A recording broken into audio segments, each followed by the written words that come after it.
El día de hoy quiero compartir una palabra que tuve al inicio de creo que fue de este año, cuando comencé a leer el Antiguo Testamento en el libro de Génesis, específicamente en el capítulo 3. La verdad es que fue un momento muy bonito, me sentí muy especial, la verdad, porque el Señor me habló en ese momento y yo estaba tomando anotaciones y pues de ahí se deriva este estudio. Es una reflexión, la voy a leer porque la tengo aquí anotada, entonces voy a ir tomando un poco de tiempo para leer e ir reflexionando eventualmente. Así que, ¿dónde estás tú? Así fue como la titulé y, como le digo, está basada en el libro de Génesis 3, versículo, vamos a empezar a partir del versículo 7, pero si ustedes quieren pueden empezar a leer desde el versículo 1. Este dice específicamente: entonces fueron abiertos los ojos de ambos y conocieron que estaban desnudos. Entonces cosieron hojas de higuera y se hicieron delantales. Este fue el primer intento humano de resolver por sí mismos algo que solo podía ser reparado por Dios. Si bien el jardín era la casa de Adán y Eva, ellos nada más eran sus albaceas. Sus facultades no podían ir más allá de lo que su humanidad, ahora caída, les daba. Aunque tejieron sus ropas, estas no tapaban su verdadera desnudez. Dios pone en marcha, y desde este momento, el plan pensado desde antes de la fundación del mundo para devolver al hombre todo lo que había sido quitado al primer Adán por medio de Cristo, el ungido de Dios. Él sería quien restauraría esta naturaleza caída humana, el segundo Adán, y quien sí tiene la potestad de restaurar por sí mismo nuestra reconciliación con Dios.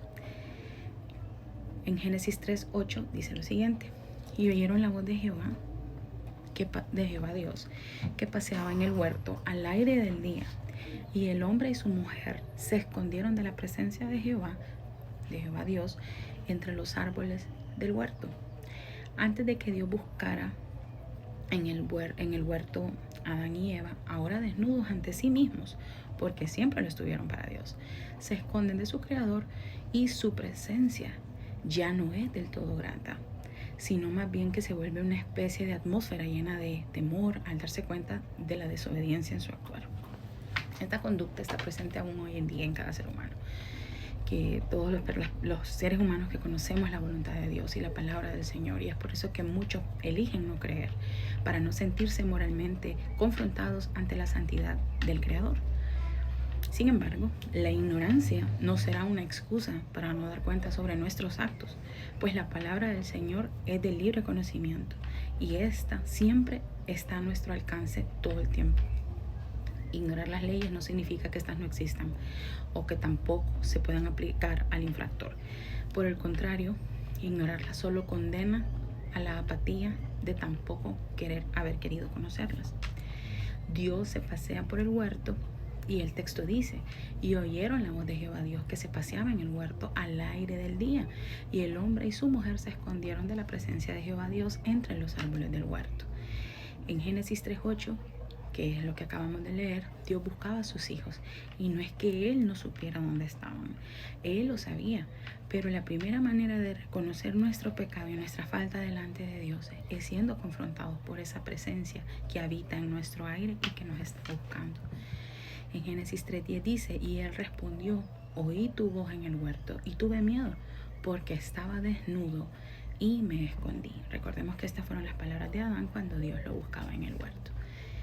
La segunda manera de reconocer nuestra naturaleza pecadora delante de Dios es escuchar la voz de Él y salir de nuestro escondite. Y Él le respondió, como les repito de nuevo: oí tu voz en el huerto y tuve miedo, porque estaba desnudo. La tercera manera de reconocer nuestra falla delante de la presencia de Dios por haber desobedecido y transgredido sus mandamientos es salir de esa cobija, de salir de ese lugar que cobija nuestro pecado, esa cobija, y la que nos evita reconocer el mal que hemos hecho ante los ojos de Dios. En Génesis 3:11 dice: y Dios le dijo: ¿quién te enseñó que estabas desnudo? ¿Has comido del árbol del que yo te mandé? Recordemos que Dios está confrontando a Adán en este momento. Luego de que hemos salido de donde estábamos escondidos, esperando ser desapercibidos por Dios, viene la confrontación divina a haber transgredido estos mandamientos del Señor.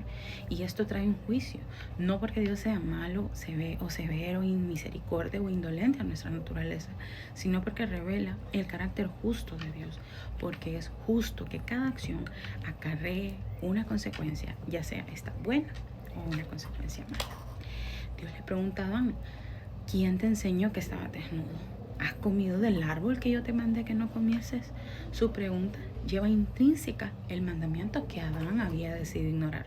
Es como si Dios argumentara legalmente el motivo de su confrontación y desobediencia.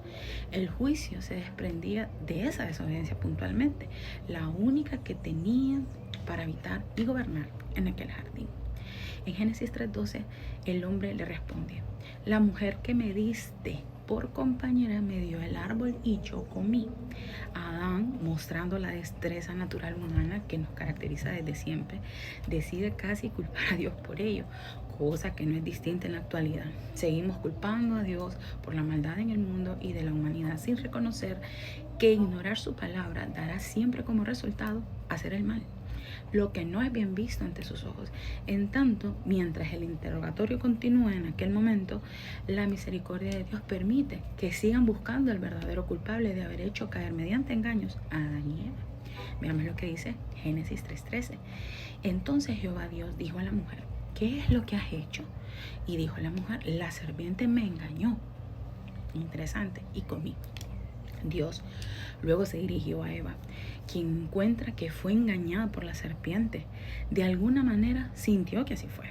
La falacia del argumento que la serpiente usó para convencerla fue: serán como Dios. Cabe recalcar que este es el mismo sentimiento que hizo caer a Luzbel de la presencia de Dios, el querer ser igual a Dios. Esta misma fue la que usó para tentar el corazón de Adán y de su compañera. Y Eva en ningún momento se sintió como eso, es decir, como Dios, luego de haber comido el fruto de aquel árbol. Por el contrario, se escondía, sentía culpa, pena, algo que nunca antes había sentido. ¿Cómo podría eso haberla vuelto como Dios? Esto solo significaba engaño. Eso era lo único que ella entendió. Esto fue un engaño. Quizás Eva incluso no conocía ese sentimiento hasta ese día. En Génesis 3, del 14 al 15, dice lo siguiente: y Jehová Dios dijo a la serpiente: por cuanto esto hiciste, maldita serás entre todas las bestias y entre todos los animales del campo. Sobre tu pecho andarás y el polvo comerás, y pondré enemistad entre tu mujer, entre ti y la mujer, y entre tu simiente y la simiente suya. Esta te herirá la cabeza y tú le herirás el carcañal. Luego de este primer tribunal de la historia que se originó en el Edén, no hay preguntas para la serpiente, solo juicio y una maldición, y a la vez una promesa de victoria sobre Satanás, el engañador. Eso significa Satanás, padre de mentira. Eva quizás lo reconoció como tal, y eso era: aquel acto sería redimido por Cristo mucho tiempo después. El plan estaba orquestado porque Dios sabía que de alguna manera el mal entraría en el hombre.